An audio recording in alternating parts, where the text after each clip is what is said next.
Gaza में Hezbollah के ठिकानों पर रॉकेट दागे गए हैं। इजराइल के हमले में 73 लोगों की मौत हो गई है।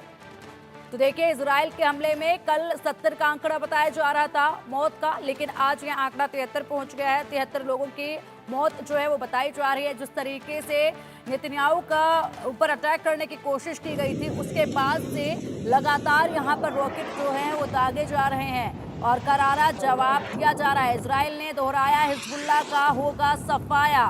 नेतन्याहू की एक बार फिर से चेतावनी, और इजराइल के हमले में अब तक 73 लोगों की मौत हो चुकी है।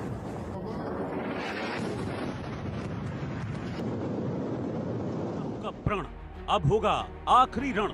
नेतन्याहू के घर हमला, हिजबुल्लाह का होगा खात्मा। इजराइल का इंतकाम, कीमत चुकाएगा ईरान। हत्या का प्रयास, नेतन्याहू को मिला विपक्ष का साथ। नेतन्याहू आग बबूला, अब भुगतेगा ईरान हिजबुल्लाह। इजराइल के प्रधानमंत्री बेंजामिन नेतन्याहू के निजी घर पर हुए ड्रोन हमले के बाद नेतन्याहू आपे से बाहर हो गए हैं। नेतन्याहू ने ड्रोन हमले के जवाब में गाजा और लेबनान पर भीषण हवाई हमला किया। उत्तरी गाजा के बीत लाहिया शहर में हवाई हमलों में कई मकान और एक बहुमंजिला इमारत धराशायी हो गई।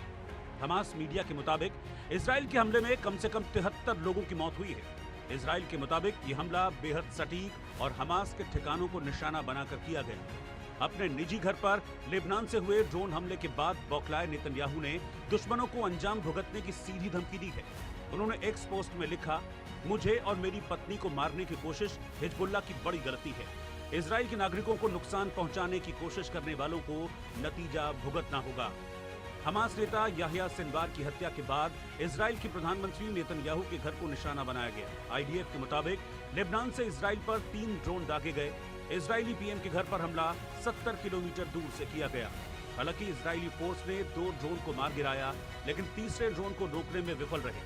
गनीमत थी कि हमले के वक्त नेतन्याहू और उनकी पत्नी घर पर मौजूद नहीं थे। इजराइल का डिफेंस सिस्टम तीसरे ड्रोन को रोकने में क्यों विफल हुआ, आईडीएफ इसकी जांच में जुटा है। उधर इजरायली हमले में याह्या सिनवार की मौत के बाद ईरान के supreme leader Ayatollah Ali Khamenei ने सोशल मीडिया पर कई पोस्ट किए और कहा कि सिनवार की मौत के बाद भी हमास खत्म नहीं हुआ है। इजराइल ने हमास के चीफ याह्या सिनवार को चांस एनकाउंटर में मार गिराया। इजराइल पर 7 अक्टूबर 2023 में हुए हमले का मास्टरमाइंड याह्या सिनवार ही था, जिसकी इजराइल को लंबे अरसे से तलाश थी। 7 अक्टूबर 2023 को इजराइल पर बड़ा हमला हुआ था। इजराइल पर 300 से ज्यादा रॉकेट दागे गए थे।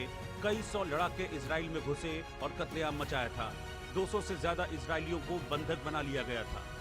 याह्या सिनवार के मारे जाने के बाद नेतन्याहू ने कहा कि सिनवार मारा गया, लेकिन जंग अभी जारी है। पिछले 2 हफ्तों में इजराइल ने गाजा और लेबनान में ताबड़तोड़ हवाई हमले किए हैं, जिसमें 400 से ज्यादा लोग मारे गए। गाजा के स्थानीय अधिकारियों के मुताबिक इजरायली हमलों में अब तक 42,000 से ज्यादा फिलिस्तीनियों की मौत हुई, जिनमें आधे से ज्यादा महिलाएं और बच्चे हैं। वहीं लेबनान के स्वास्थ्य मंत्रालय के मुताबिक अक्टूबर 2023 से अब तक लेबनान में 2400 से अधिक लोग मारे गए हैं। घर पर हुए ड्रोन हमले के बाद नेतन्याहू ने चेतावनी दी है कि जो भी इजरायलियों को नुकसान पहुंचाएगा, उसे भारी कीमत चुकानी होगी। नेतन्याहू ने 2 टूक कह दिया है कि इजराइल को जीत मिलने तक आतंकवादियों का खात्मा जारी रहेगा। Bureau report, India news. और